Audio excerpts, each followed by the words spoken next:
इन मुजरिमों के हौसले दिन ब दिन बढ़ते ही जा रहे हैं सालून के साहब। एक नहीं दो नहीं, पूरी की पूरी बस के सभी लोगों को मार डाला उन्होंने। हाँ यार, पता नहीं क्या होता जा रहा लोग, जरा जरा सी बातें, लड़ाई झगड़ा मार काट, वेरी बैड। क्या हुआ, कुछ पता चला? नहीं सर, अभी भी चेकिंग चल रही है अंदर।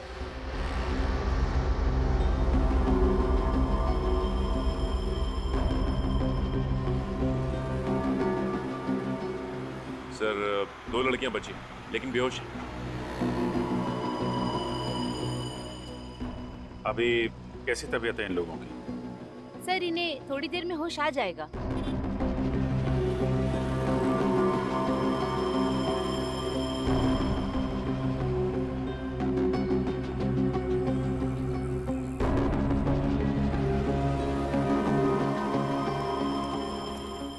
क्या पता चला? अंदर रेडिएशन है क्या? नहीं, किसी तरह के रेडिएशन नहीं है। मैंने अच्छी तरह से चेक किया। इसका मतलब हम लोग अंदर जा सकते हैं? जी जा सकते हैं आप। Thank you.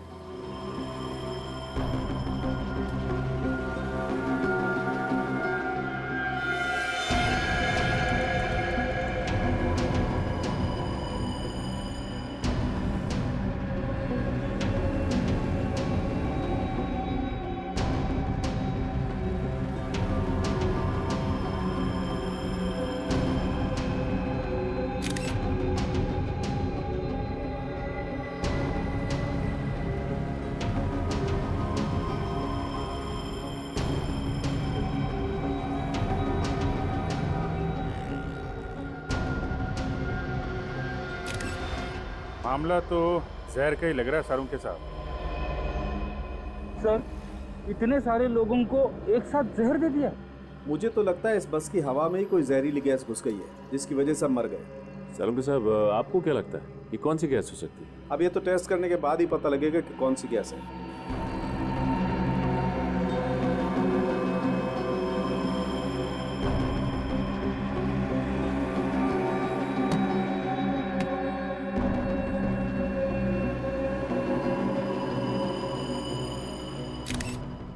सारों साहब। हाँ अभिजीत, जरा ये देखिए, ये ग्रीन कलर का ये सब्सटेंस है, यही तो जहरीला केमिकल नहीं? हो सकता है अभिजीत। ऑफिसर्स, दोनों लड़कियों में से एक लड़की को होश आ चुका है। फ्रेडी, सचिन, तुम लोग पूरी बस को अच्छी तरीके से चेक करो। देखो वो जहरीला केमिकल कहाँ से आया, चेक करो। श्रेया, सर। बात कर सकते हैं उनसे? जी, उनसे बात हो सकती है। अभी कैसी तबीयत है आपकी? मैं ठीक हूँ सर, मगर ये सब हुआ कैसे? ये तो आप ही बताइए। अच्छा, ये जब बस रुकी तो आप में से किसी को उतरते या किसी आदमी को बस में चढ़ते हुए देखा क्या? नहीं सर, ना तो कोई उतरा ना ही कोई चढ़ा। जब मैंने बस का दरवाजा खोला तो देखा कि वहाँ पर बहुत सारी लाशें पड़ी हुई थी। पूरा का पूरा शमशान बना हुआ था सर। और सर उसके बाद हम लोग बेहोश हो गए थे। ठीक है, थैंक यू वेरी मच। आप इनको हॉस्पिटल ले जाइए। जी।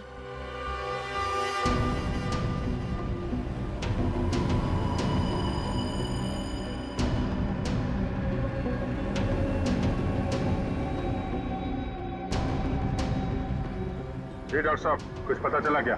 हाँ अभिजीत, ये देखो, जहर ने चमड़ी पर अपना असर दिखाना शुरू कर दिया है। सबकी चमड़ी पर हरे हरे दाग आना शुरू हो गए। देखो,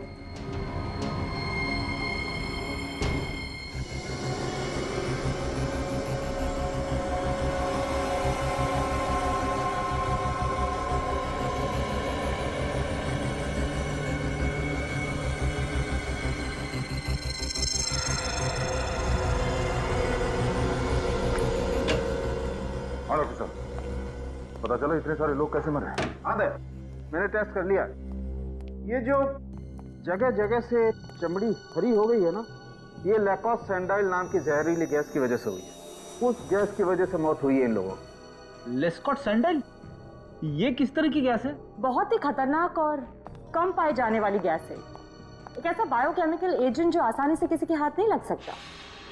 आसानी से नहीं मिलता। इसका मतलब है शहर में ऐसे बहुत कम लेबोरेटरीज हैं जहाँ पे इस तरह के केमिकल्स मिलते होंगे। सिर्फ 4-5 लेबोरेटरीज ऐसी होंगी, उनकी लिस्ट में तुम्हें दे दूंगा।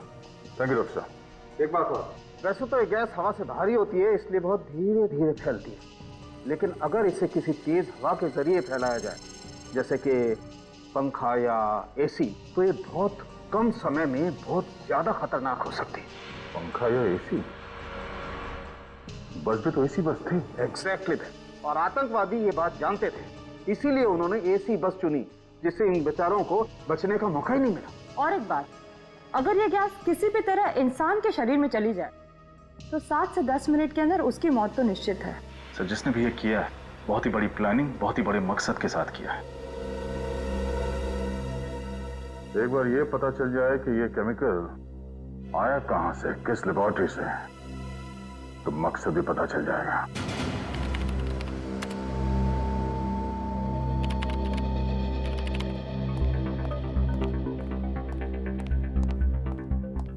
अभिनीत, क्या पता चला? सभी लैब्स को जानकारी भेज दी है, जैसे पता चलेगा वो केमिकल कहां से गायब हुआ है वो लोग हमें इन्फॉर्म कर देंगे। सर मैंने तकरीबन सारे पैसेंजर्स की डिटेल्स चेक कर ली है। किसी का भी आपस में कोई संबंध नहीं है। सभी लोग अलग अलग जगह काम कर रहे थे। कोई बैंकर था, कोई डॉक्टर था, कोई अकाउंटेंट था। अगर एक चीज उन सब में कॉमन थी तो सिर्फ ये कि वो उसी बस में ट्रैवल कर रहे थे। मुझे तो लगता है इसके पीछे किसी आतंकवादी संगठन का हाथ है जो लोगों में दहशत फैलाना चाहते हैं। आतंकवादी संगठन? सर, बॉम्ब ब्लास्ट के बाद ये कौन सा नया तरीका अपना लिया इन लोगों ने? अभी तो सिर्फ बस में हुआ है, कल को शहर में कहीं भी हो सकता है, किसी भी भीड़ भाड़ वाले इलाके में। सर डॉक्टर सालुंखे कह रहे थे कि वो केमिकल हवा से फैलता है। हो सकता है वो केमिकल बस के एसी के जरिए फैलाया हो सकता है, और ये भी हो सकता है कि उसने किसी बैग के अंदर वो चीज रखी हो। हाँ सर, और वो बैग बस में रख के अगले स्टॉप पे उतर गया होगा। वो बस के टिकट की मशीन लेके आओ, देखो कितने लोग चढ़े थे बस के अंदर। सर ये भी तो हो सकता है कि वो आतंकवादी सुसाइड स्क्वाड का हो और पैसेंजर्स के साथ वो खुद भी मर गया हो सकता है। बस के अंदर जितने लोग मरे थे सबकी बॉडी की शिनाख्त हो गई? नहीं सर, अब भी कुछ बाकी है। सर कुल मिला के 35 लोग चढ़े थे बस में। 35 लोग, और हमें लाशें मिली हैं 22 लोगों की। मतलब 13 लोग बस से नीचे उतरे हैं। और सर, जहां से बस शुरू हुई थी वहां से लेकर तिलक नगर जहां बस मिली, टोटल 5 बस स्टॉप्स हैं। तो इन 13 लोगों के बारे में पता लगाते हैं। उन 5 बस स्टॉप में उतरे थे। बस को अच्छे तरीके से चेक करना होगा, और बस के अंदर जो बैग मिले थे उनको भी छान मारते हैं।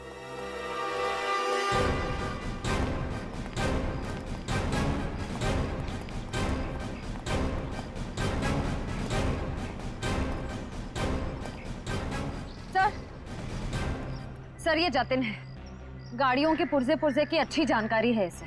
जतिन, बस का एसी अच्छी तरीके से चेक करो, देखो कोई छिड़कानी तो नहीं की गई। Okay sir.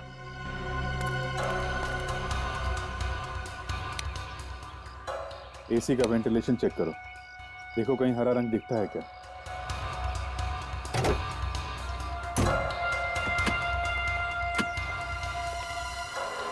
सारा सामान ध्यान से चेक करना। 22 लोगों की मौत हुई है, कुछ भी हो सकता है।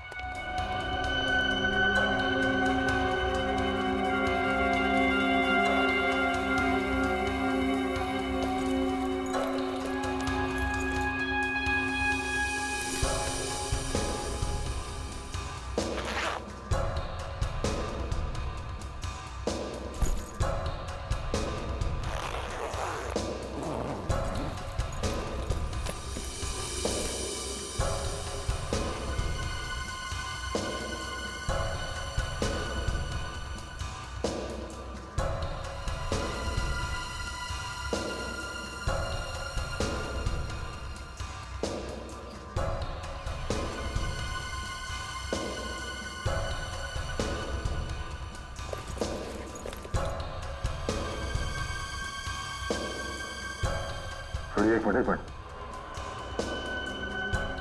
इस परफ्यूम के बॉक्स में इसमें गड़बड़ हो सकती है। यहाँ देना।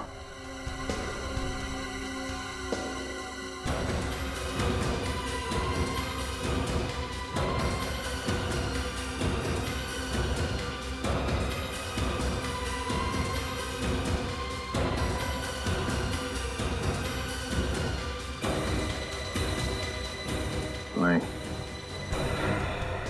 ये बोर्ड तो एकदम भरी हुई है। इसमें केमिकल नहीं हो सकता।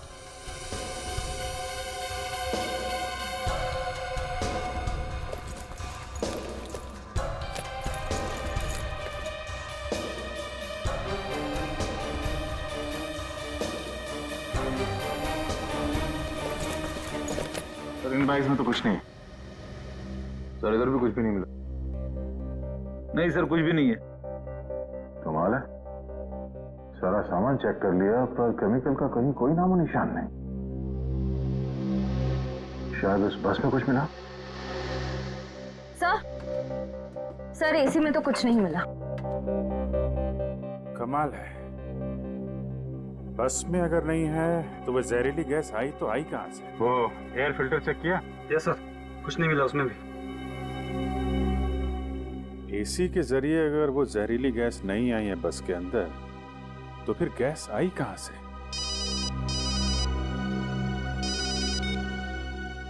हाँ दया, हाँ कुछ मिला उस बस में? बस में कुछ नहीं मिला। एसी में चेक किया, मगर वो केमिकल कहीं ना कहीं से तो फैला ही है ना। हाँ ठीक है, अगर कुछ पता चलता तो फोन करो मुझे। ऐसा कैसे हो सकता है सर? केमिकल ना तो बस में है और ना ही सामान में, तो फिर ये केमिकल आया कहाँ से? तो ये केमिकल आया कहीं आसपास से ही है। अगर ये केमिकल गैस फॉर्म में है तो हो सकता है किसी ने छोटी सी बॉटल में डाल के लाया। तो बैग फिर से चेक करना।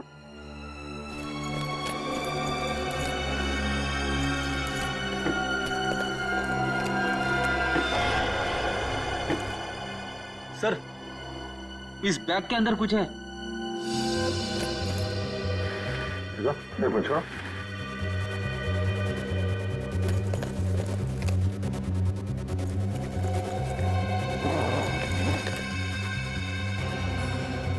ये देखो,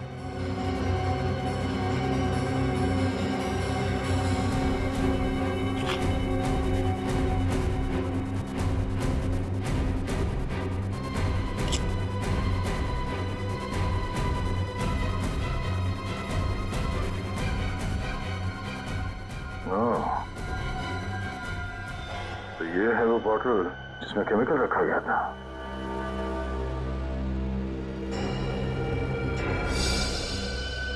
तो इस बैग के अंदर भी वो हरा लगा हुआ है सर। सर बॉटल को देख के तो लगता है कि ये एक ऑर्डिनरी बॉटल है और बॉटल के अंदर केमिकल हाथ से डाला गया होगा। सीट नंबर 16 पे कौन बैठा ना सर?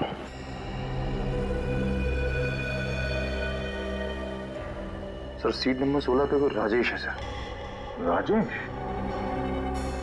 तो राजेश आतंकवादी है? नहीं नहीं, ऐसा नहीं हो सकता। मेरा बेटा आतंकवादी नहीं हो सकता। देखिए, हम ये नहीं कह रहे हैं कि आपका बेटा आतंकवादी है। हम तो सिर्फ ये कह रहे हैं कि आपके बेटे राजेश के बैग में से हमें वो जहरीली केमिकल वाली बोतल मिली। नहीं, जरूर किसी ने ये बोतल मेरे राजेश के बैग में रख दिया होगा। मेरा बेटा तो बहुत सीधा साधा था सर। मेरा बेटा तो सॉफ्टवेयर इंजीनियर था सर।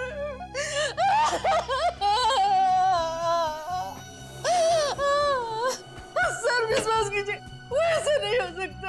मेरा बेटा ऐसा नहीं कर सकता। सर अंदर कुछ नहीं मिला। देखा सर, देखा, अब तो विश्वास हुआ ना कि हम लोग शरीफ लोग हैं।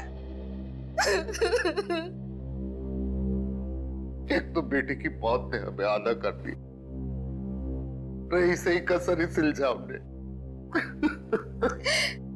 आप हमें गलत समझ रहे हैं। हम आप पे इल्जाम नहीं लगा रहे, हम तो सिर्फ पूछताछ कर रहे हैं। आप लोग एक बार भी नहीं सोचते ना कि आप लोगों की ये पूछताछ किसी का दिल दुखा सकती है? तुम कौन हो? मेघा, राजेश की मंगेतर। ऑफिसर, कुछ पता चला?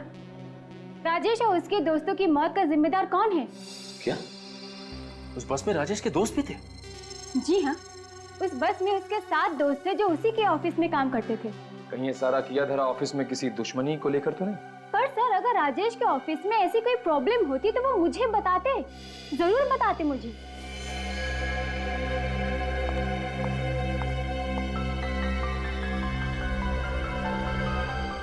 ये अस्थमा का पंप किसका है? राजेश का। क्या राजेश को अस्थमा था? हाँ सर, बहुत सीरियस अस्थमा था। अच्छा, ये अस्थमा के मरीज तो इस तरह का पंप हमेशा अपने पास रखते हैं ना? जी। लेकिन सर, हमें राजेश के बैग में या उसकी जेब में कोई अस्थमा का पंप नहीं मिला था। ये कैसे हो सकता है सर? मेरा बेटा राजेश बिना अस्थमा पंप के घर से बाहर ही नहीं जाते थे। ये तो एक्स्ट्रा है, इमरजेंसी के लिए घर में रखा है। कहीं ऐसा तो नहीं कि वो बैग राजेश का था ही नहीं, बल्कि बदल दिया गया था? हाँ सर, खूनी बैग बदलकर तिलक नगर से एक बस स्टॉप पहले, यानी कि श्याम नगर के बस स्टॉप पे उतर गया होगा। अभिजीत, अंदाजा बिल्कुल सही निकला। वो जहरीला केमिकल इस बोतल से ही छोड़ा गया है। सर, इस छोटी सी बोतल में 22 लोगों को मारने की क्षमता है। अकल बड़ी की भैंस। अबे कौन सी सोच में डूब गया? भैंस बड़ी होती है ना। देख, अकल तो छोटे से सिर में भी रह सकती है, मगर भैंस को रखने के लिए इतने बड़े तबेले की जरूरत पड़ती है। सर, सही बात है। छुट्टी हो गई, पहले एक था, अब 2 हो गए। सर, ये काम कैसे करता है? देखो, ये बटन एक तार के जरिए इस बैटरी से जुड़ा हुआ है। जैसे ये बटन दबाया, ये तार गर्म होने लगा। इतना गर्म हो गया कि बाद में ये डिस्कनेक्ट हो गया, टूट गया। और जब ये जलने लगा तो धीरे धीरे इसके अंदर की गैस बाहर निकली और उसने तबाही मचा दी। ये बटन दबने और गैस निकलने के बीच कितना टाइम लगता है डॉक्टर साहब? 60 से 90 सेकेंड। मतलब राजेश के पास 90 सेकंड थे बटन दबा के भागने के लिए। सर, फिर तो ये राजेश तिलक नगर से एक स्टैंड पहले ही उतर सकता था। फिर भी ये बस में क्यों बैठा रहा? ये राजेश सॉफ्टवेयर इंजीनियर था ना? हाँ सर, किसी MRP कंपनी में काम करता था और महेश नगर में रहता है। सर, मैंने शहर की सारी लैब्स में पता कर लिया, कहीं से भी किसी भी केमिकल की चोरी नहीं हुई। कहीं से भी नहीं चुराया गया, तो फिर वो खतरनाक केमिकल राजेश के बैग में आया कहां से?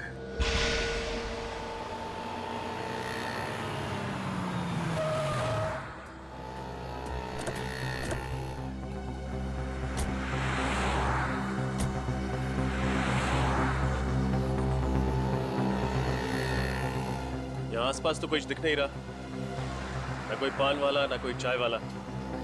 पूछे तो किससे पूछे? सर, वो सामने सड़क के उस पर वो पेपर वाला दिख रहा है, उससे चल के पूछे। चलो।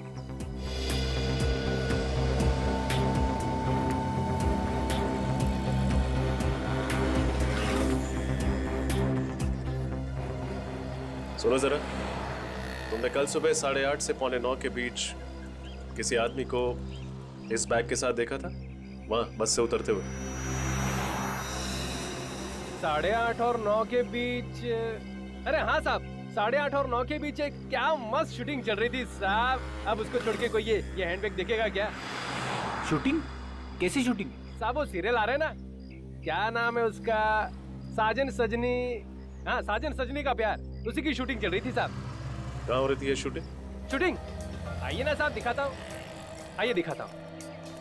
शूटिंग इधर चल रही थी साहब, इधर हीरो खड़ा था, इधर हीरोइन खड़ी थी। क्या मस्त डायलॉग बोल रही थी साहब, देख के तो मजा आ गया, माँ कसम।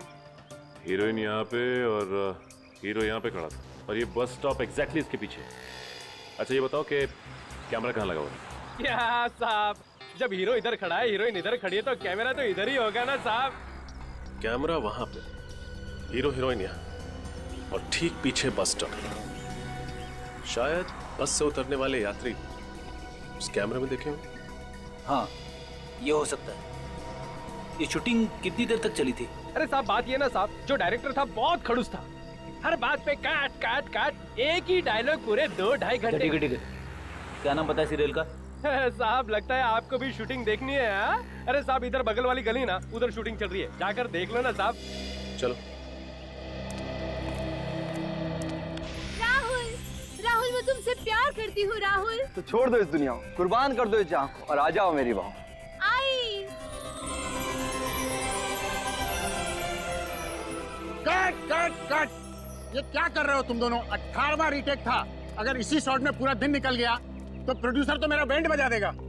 सॉरी सर, लेकिन सुचिता का वजन इतना ज्यादा है कि मेरा बैलेंस बिगड़ जाता है। मेरे वजन को दोष मत दो।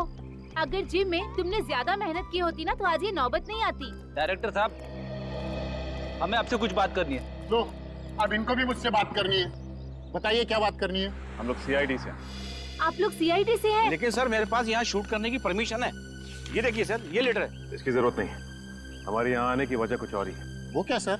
आप लोग कल सुबह श्याम नगर बस स्टॉप पर शूटिंग कर रहे थे। जी हाँ, उसके सामने वाली सड़क पर। तब तो आपको पता चल ही गया होगा कि कल वहाँ से गुजरने वाली एक बस में 22 लोगों की मौत हो गई। जी, मैंने अखबार में पढ़ा था, काफी बुरा हुआ। हम आपकी शूटिंग की फुटेज देखना चाहते हैं। शायद आपकी शूटिंग की फुटेज में वो बस भी दिखी है। जी हाँ, जरूर। अगर हम किसी तरह कानून की कुछ मदद कर सके तो इससे ज्यादा गर्व की बात और हमारे लिए क्या हो सकती है। आइए प्लीज।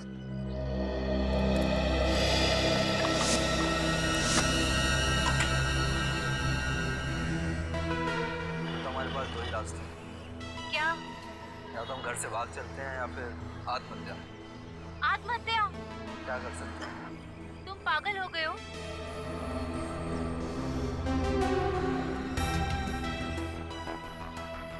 एक सेकंड पॉज करो। बस वही है सर, सीआर ट्रेवल्स की।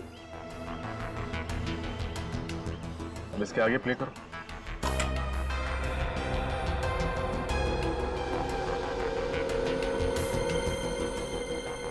पॉज करो। अरे इसके हाथ में भी बिल्कुल वैसा ही बैग है जैसा राजेश का था।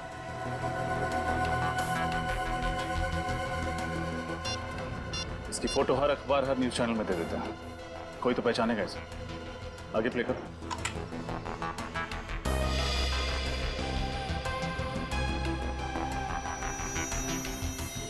ये आदमी सड़क से गली के अंदर गया हुआ है। चलो गली में चलकर देखा है। इसी गली में घुसा था ना वो आदमी? हाँ, गली तो यही है। अरे लेकिन ये गली तो वहां जाके खत्म हो जाती है, डेड एंड है वहां। हो सकता है वो इन्हीं में से किसी बिल्डिंग में रहता हो या यहाँ आया हो। एक काम करो, तुम लोग बिल्डिंग्स पे जाके पूछताछ करो, तब तक मैं रास्ते के आदमी से पूछता हूँ।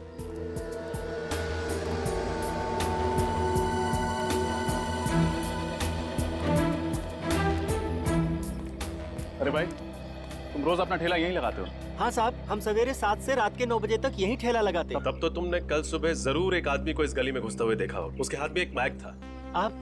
सीआईडी। कल सवेरे साहब? हाँ, 8:30 से 8:45 के बीच में। नहीं साहब, हमने नहीं देखा। सर, बिल्डिंग के सारे वॉचमैन से पूछताछ की सर। उनका कहना है कि उन्होंने किसी बैग वाले आदमी को नहीं देखा है और ना ही ऐसा कोई आदमी बिल्डिंग में रहता है। कमाल है, आगे रास्ता बंद, किसी बिल्डिंग में गया भी नहीं, तो फिर वो इस गली में घुसा क्यों? सर कहीं ऐसा तो नहीं कि वो आदमी यहाँ पे सिर्फ बैग छुपाने के लिए आया था? बैग छुपाने? हाँ सर, जैसे ही वो बस से उतरा उसने सोचा होगा कि बैग को कहीं छुपा देता हूँ ताकि किसी को शक ना हो उसके ऊपर।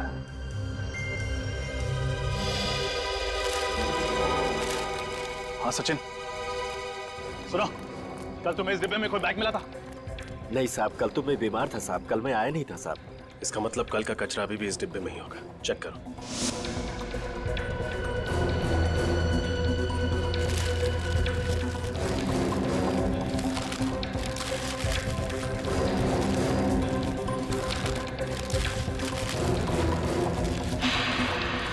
मिल गया सर। ये रहा बैग। संभल के, अंदर कुछ भी हो सकता है।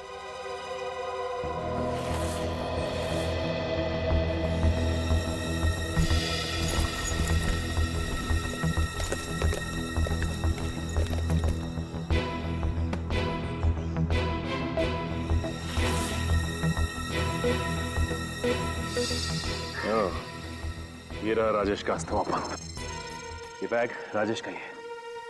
सर, डॉक्टर तारिका को राजेश के बैग के ऊपर से एक खास आदमी की उंगलियों के निशान मिले।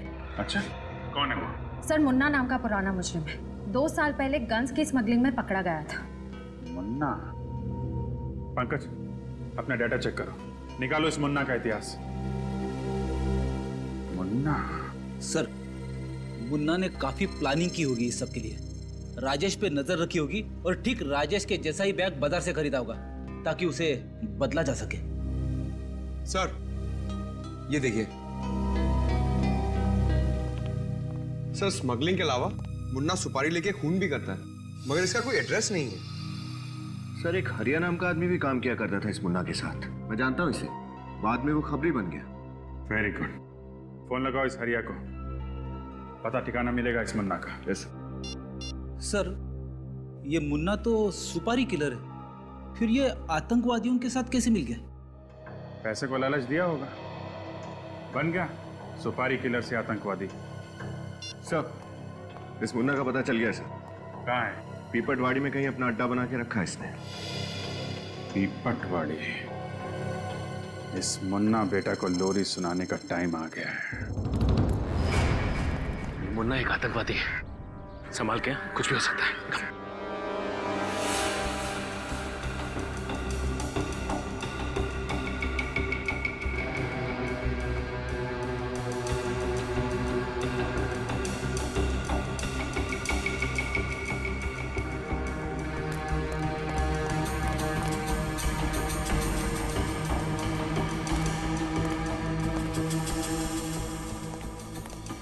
कोई नहीं है सर।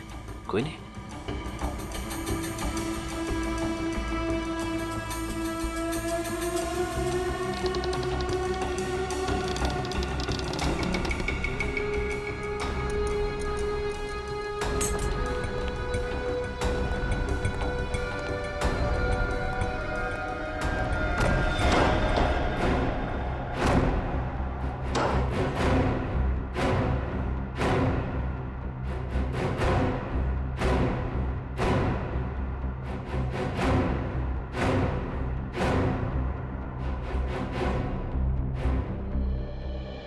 सर, ये मुन्ना तो 9-11 हो गया। क्या अपराधी अक्सर अपराध करके अपना ठिकाना बदल लेते हैं। एक काम करो, अच्छी तरह से तलाशी लो, कुछ ना कुछ जरूर छोड़ के गया होगा ये मुन्ना। सर।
मिला क्या निकल?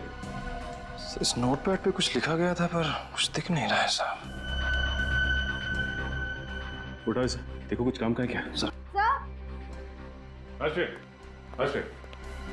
सर, बस का टिकट मिला है।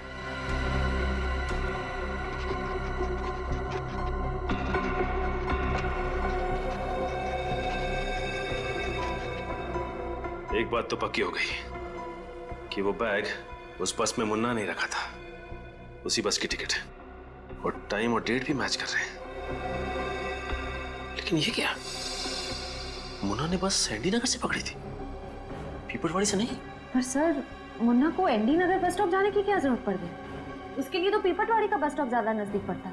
वो इसलिए क्योंकि शायद मुन्ना एनडी नगर में किसी से मिलने गया था। इस नोटपैड से एनडी नगर के घर का एड्रेस मिला है सर।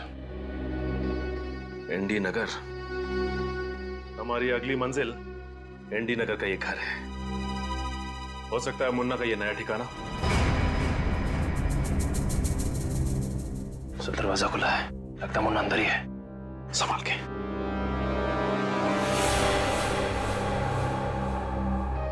सर शराब की बू आ रही है।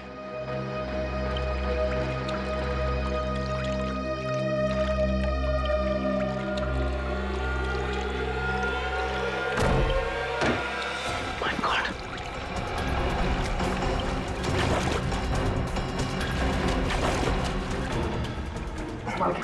लगता है ज्यादा शराब पी के बाथटब में बेहोश हो गया। ये बेहोश नहीं है, बल्कि इसकी मौत हो चुकी है।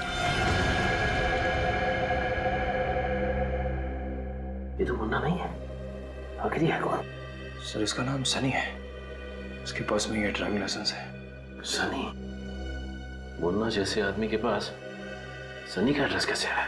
एक काम करते हैं, पूरे घर को छान मारते हैं, देखते हैं क्या मिलता है।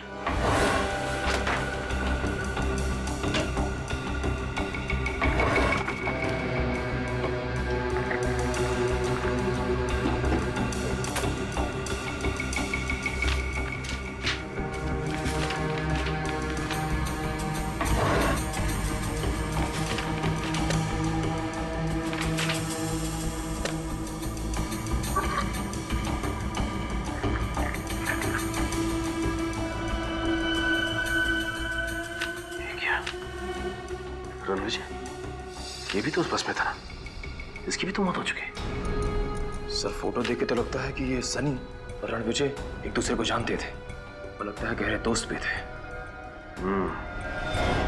ये कितने गहरे दोस्त थे, इसके बारे में तो रणविजय के परिवार वाले बताएंगे। सनी और रणविजय बचपन के दोस्त थे। बचपन के दोस्त? हाँ, पांचों ने स्कूल और कॉलेज सब एक ही साथ किया था। पांचों ने? माँ जी आप किन पांचों की बात कर रही हैं? सन्नी और रणविजय के 3 दोस्त और भी थे उस बस में, अमित, उदय और राजेश। राजेश भी इन सबका दोस्त था? इसका मतलब ये कोई आतंकवादी हमला नहीं है, बल्कि कोई तो ऐसा जरूर है जिसने इन सबको ऊपर पहुंचा दिया। किसने मारा है उन बच्चों को? उन बच्चों की तो किसी से कोई दुश्मनी भी नहीं थी। किसी ना किसी से तो दुश्मनी जरूर थी माता जी, वरना खूनी ऐसे ही उनके पीछे नहीं पड़ता। इन पांचों के अतीत के बारे में पता करना होगा हमें। सर, सालुंखे सर की रिपोर्ट आ गई। सर इस रिपोर्ट में साफ साफ लिखा है कि सनी के बाथटब में डूबने की वजह शराब नहीं, ड्रग्स है, जो उन्हें सनी के खून में मिली थी। ड्रग्स? मतलब सनी शराब नहीं पीता था? नहीं। तो क्या सनी ड्रग्स लेता था? नहीं विनीत, रिपोर्ट में साफ साफ लिखा है सनी को ड्रग्स वाला इंजेक्शन उसे गर्दन के पीछे दिया गया। कोई भी आदमी ड्रग्स लेगा अपने हाथ में इंजेक्शन लगाएगा, बाजू में लगाएगा, गर्दन के पीछे? हुआ कुछ ऐसा होगा कि मुन्ना ने सनी का दरवाजा खटखटाया, सनी ने दरवाजा खोला और अंदर जाने के लिए पीछे मुड़ा तो मुन्ना ने वो ड्रग्स वाला इंजेक्शन उसके गर्दन के पीछे घोंप दिया। सनी बेहोश होकर गिर गया, मुन्ना ने उसे उठाया और बाथटब में डुबो के मार दिया। आसपास शराब छिड़क दी ताकि लोगों को लगे कि ये एक एक्सीडेंटल डेथ है। जिस तरह उस खून को एक्सीडेंट की शक्ल दी गई, ठीक उसी तरह इस बस वाले हमले को आतंकवादी घटना बना दिया उन्होंने। हम सोचते रहे कि इसके पीछे आतंकवादी संगठन का हाथ है, जबकि ये खून है, खून। सनी की मौत हुई 6 से 7 बजे के बीच, मतलब 6 से 7 बजे के बीच सनी का खून करने के बाद मुन्ना एनडी नगर के बस स्टॉप पे पहुंचा और वहां उसने 7:45 बजे की बस पकड़ ली। फिर मौका देख के रास्ते में वो केमिकल वाला बैग राजेश के बैग के साथ बदल दिया। काम हो गया उसका। चौंका देने वाली बात पता चली है। क्या बात? सर 5 साल पहले इस सनी पे खून का इल्जाम लगा था, मगर ऐन वक्त पे गवाहों ने कोर्ट में आने से मना कर दिया और सनी छूट गया। अच्छा, उन गवाहों में कहीं रणविजय और उसके 3 दोस्त तो नहीं थे? हाँ सर, वही लोग थे। ठीक कहा आपने। खून किसका हुआ था? किसी मोनिका नाम की लड़की का। मोनिका? मतलब खूनी मोनिका का कोई दोस्त या रिश्तेदार है जो उसकी मौत का बदला ले रहा है। अब सीआईडी के आने का क्या फायदा? मेरे मोनिका को तो इंसाफ दिला नहीं पाए आप लोग। इसलिए अब आपके पति खून करके बदला ले रहे हैं। ये क्या कह रहे हैं आप? बिल्कुल ठीक कह रहे हैं। जरा बुलाइए उन्हें। कहाँ से बुलाऊं? मर चुके हैं वो। क्या?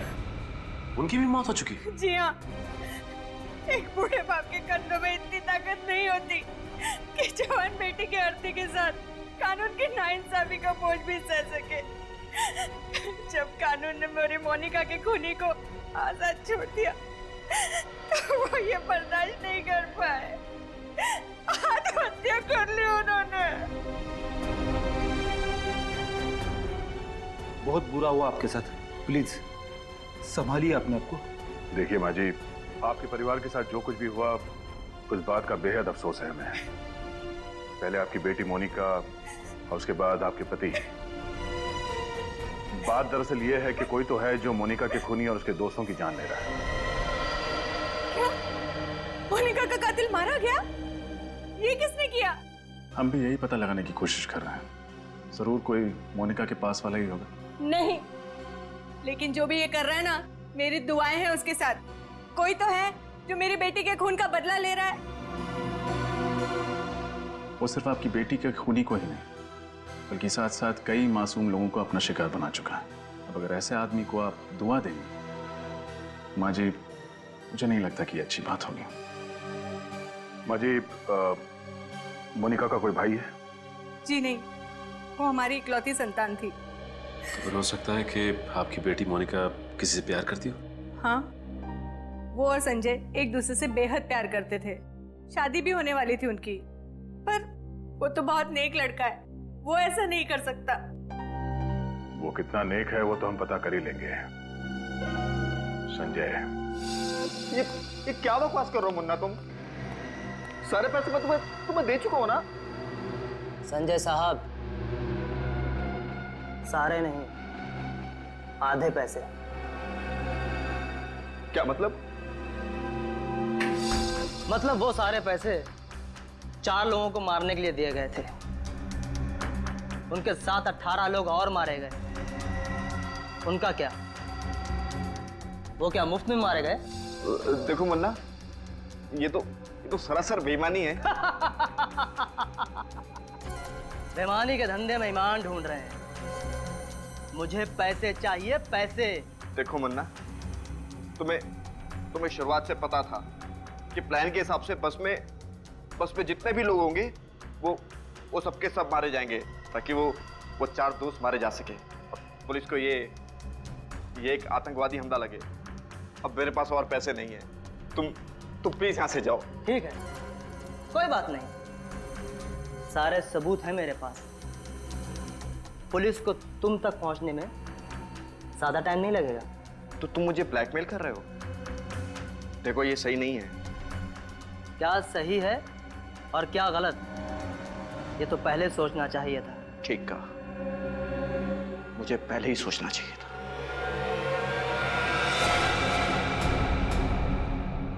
ये क्या कर रहे संजय? मुझे मत मारना। ना ना ना ना मुन्ना ना। अदुपर, मुझे मत। जो आदमी 22 लोगों को मरवा सकता है, वो क्या तुझे नहीं मार सकता? संजय, मुझे मत मारना।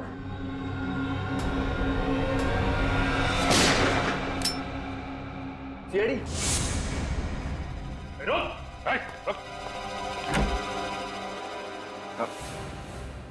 मैंने कुछ नहीं किया सर, ये सब इस गुंडे मुन्ना ने किया है। बताइए, बस में बैठे लोगों को मार दिया इसने। हमें पता है तुमने ही किया ये सब। मोनिका के खून का बदला लेना चाहते थे ना तुम? नहीं सर। नहीं?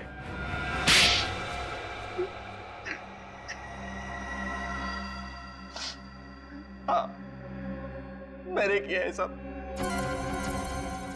क्या करता मैं? थोड़ा मुझसे मेरा प्यार, मेरी जिंदगी, मेरी मोनिका को मुझसे छीन लिया। शादी होने वाली थी हमारी। खून का बदला खून, ये कहाँ का इंसाफ है? तुम अपने बदले की भावना में यह भी भूल गए कि जिन लोगों की जान तुमने ली वो भी किसी की जिंदगी थी, वो भी किसी का प्यार। ये सब मैंने इस अंधे कानून की वजह से किया है। खुली को बाइज्जत रिहा कर दिया उन्होंने। क्या करता मैं? इसलिए मैंने उनको सजा दी। सजा तुमने दी, वही गलत किया। कानून के ऊपर भरोसा करते, सच को सामने लाने की कोशिश करते, तो शायद मोनिका के खूनी को सजा हो जाती। लेकिन अब तुम दोनों को सजा होगी, वो भी फांसी।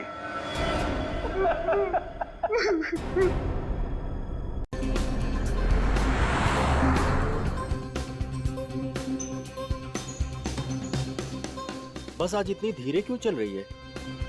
तिलक नगर स्टॉप अभी तक आया नहीं है।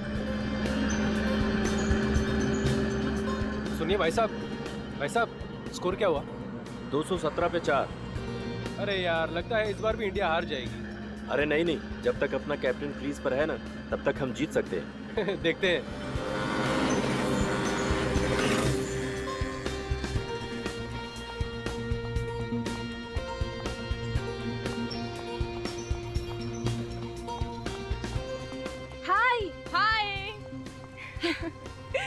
आज तू भी लेट हो गई? नहीं यार, मैं तो टाइम पर पहुंच गई थी, पर पता नहीं बस लेट हो गई।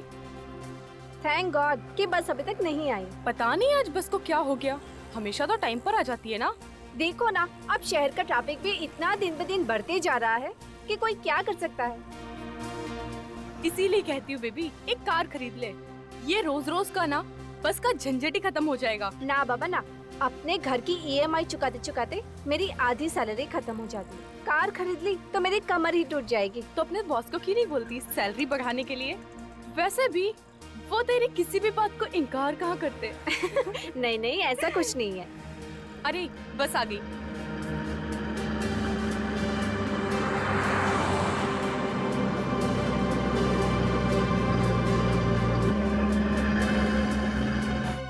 अरे बस वहाँ क्यों रुक गई? इसका स्टॉप तो यहाँ है ना? पता नहीं, चल के देखते हैं। चल।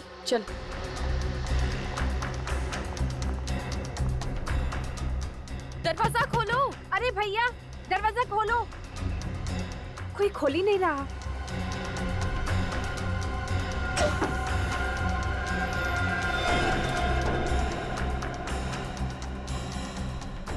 ये बस में इतनी गंदी बदबू कैसी? सबके सब सो रहे हैं क्या? चक्कर क्या है? कुछ समझ में नहीं आ रहा। उदय,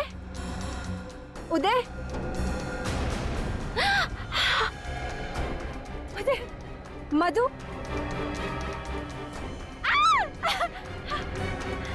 ओह गॉड, ये सब लोग तो मर चुके हैं।